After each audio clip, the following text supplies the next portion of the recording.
Hello everybody, welcome back. Today as well we have got you another video. In this video I'll show how you can record an audio on your iPhone. But before that, please do make sure to like our video, subscribe our channel, and yes, without any further delay, let's get started. So if you have been trying to record an audio while making a call, then when you make a call you will find this little pop-up option beside the screen. You can simply tap that and start a audio recording.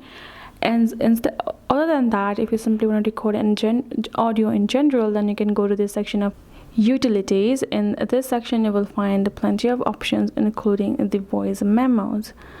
Go ahead, tap on it, and now you can tap on this little red button for you to start recording. Tap on it, and now the audio has started recording. Once it has been done, you can simply rename the audio and it will be saved automatically over here.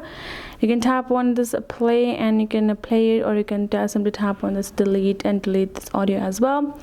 And you can record any audio if you want by just tapping on that little red button, and the audio will be recorded and saved likewise over them.